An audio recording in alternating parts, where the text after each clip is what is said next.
បាទសួស្តីបងប្អូនទាំងអស់គ្នាថ្ងៃនេះដែរខ្ញុំបានមាន idiom មួយចំនួនដើម្បីធ្វើការបញ្យល់អំពីអត្ថន័យរបស់វាក៏ដូចជាការប្រើប្រាស់របស់វានៅក្នុងការសន្ទនាជាភាសាអង់គ្លេស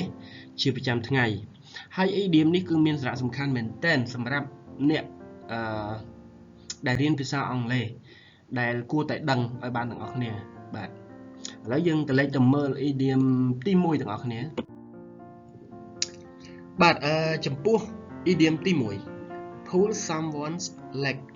ប្រែថាកំប្លែងលេងឬលេងសើចជាមួយនរណាម្នាក់បាទអញ្ចឹងមានន័យថានិយាយលេងសើចកុហកលេងអញ្ចឹងណាបាទឥឡូវយើងមើលឧទាហរណ៍ Jessica pulls our leg about her engagement មានន័យថា Jessica ហ្នឹងគឺគាត់កុហកយើងលេងទេអំពីការភ្ជាប់ពាក្យរបស់គាត់បាទ pull someone's leg កំប្លែងលេងបាទទី2 break a leg ប្រែថាសំណាងល្អឬក៏ good luck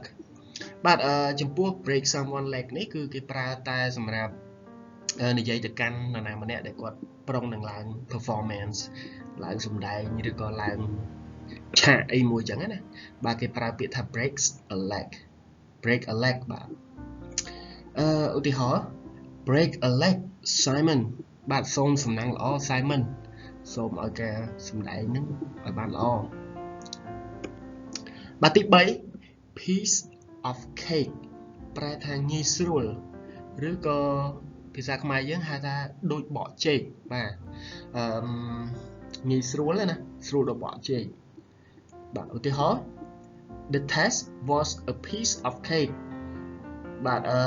វិញ្ញាសាគឺស្រួលដូចបកចេកអញ្ចឹងបាទ piece of cake បាទទី4 up in the air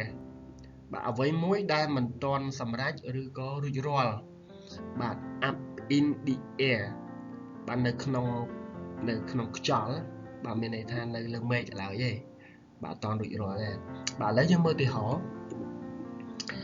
The vacation plans are still up in the air បាទអញ្ចឹងគឺផែនការវិស្សមកាលគម្រោងវិស្សមកាលគឺនៅលើមេឃឡើយទេអត់ដឹងណាណីទេបាទអត់សម្រេចថាទៅខាងណាទៅខាងណីទេបាទ up in the air បាទទី5 be on the board យល់ស្របឬក៏គាំទ្របាទ agree បាទឥឡូវយើងមើលឧទាហរណ៍ I want to make sure that everyone is on the board បាទខ្ញុំចង់ឲ្យប្រកាសថាអ្នកទាំងអស់គ្នាហ្នឹងគឺយល់ស្របឬក៏គាំទ្របាទមានគំនិតបាទយល់ស្របឬក៏គាំទ្រទៅលើគំនិតរបស់គាត់ឬក៏អ្វីមួយអញ្ចឹងណាបាទ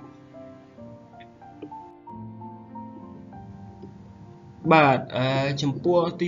6 so far so good បាទ so far so good នេះគឺជាពាក្យដែលចំណាំឃើញមែនតើនៅក្នុងខ្សែភាពយន្តបរទេសណាបាទ so far so good មកដល់ពេលនេះគឺល្អណាស់បាទឥឡូវយើងមើលឧទាហរណ៍ How's the road trips going តើដំណើរកំសាន្តហ្នឹងមិនដែរ so far so good no traffic jams and everyone's having fun បាទអូល្អណាស់មកដល់ពេលនេះគឺអត់មានការស្ទះចរាចរណ៍ទេគឺអ្នកទាំងអស់គ្នាគឺសប្បាយរីករាយមែនទែន so far so good ទី7គឺ on the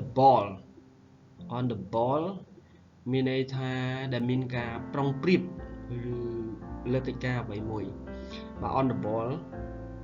មានការប្រុងប្រៀបអត្ថន័យរបស់វាមានលើសពីមួយនឹងទៀតប៉ុន្តែខ្ញុំដាក់តែមួយទេដូចជាមានការ focus លើការងារអីចឹងក៏គេប្រើ on the ball ដែរ She's always on the ball at work never missing the deadline បាទនាងគឺតែងតែមានការ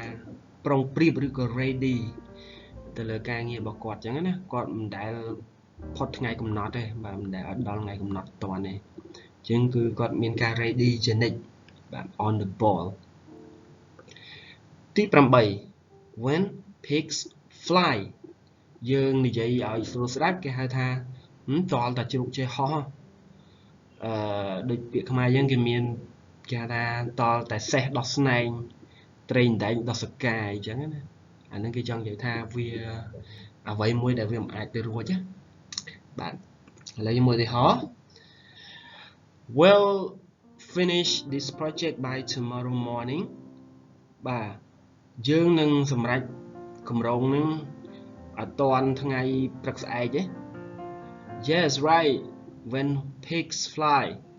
អូមែនហើយតលតែជ្រូកចេះហោះមានន័យថាគាត់ចង់បញ្ជាក់ថាវាមិនអាចទៅរួចទេវាមិនអាចតាន់ថ្ងៃព្រឹកស្អែកនឹងបានទេ when pigs fly តលជ្រូកចេះហោះទី9 all ears ចាំស្ដាប់ឬក៏យកចិត្តទុកដាក់ស្ដាប់បាទពាក្យនេះគឺងាយស្រួលទេgo ahead បាទនិយាយមក I'm all ears បាទនិយាយមកខ្ញុំចាំស្ដាប់ទី10 under the weather បើមានអារម្មណ៍ថារោគនឹងឈឺបាទអញ្ចឹងឧទាហរណ៍ It's freezing today អូថ្ងៃនេះគឺត្រជាក់ខ្លាំងមែនតើ am under the weather ខ្ញុំមានអារម្មណ៍ថាដូចជាចង់ឈឺរំដាសាយចឹងណា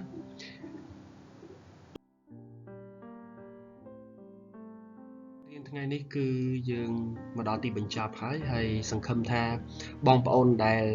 បានស្ដាប់រួចរាល់ហើយនឹងព្យាយាមធ្វើការប្រើប្រាស់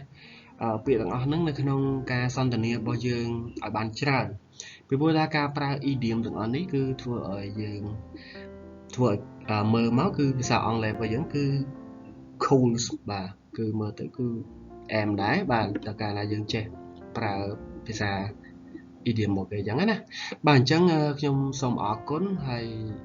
សូមសំណាងល្អបាទអរគុណ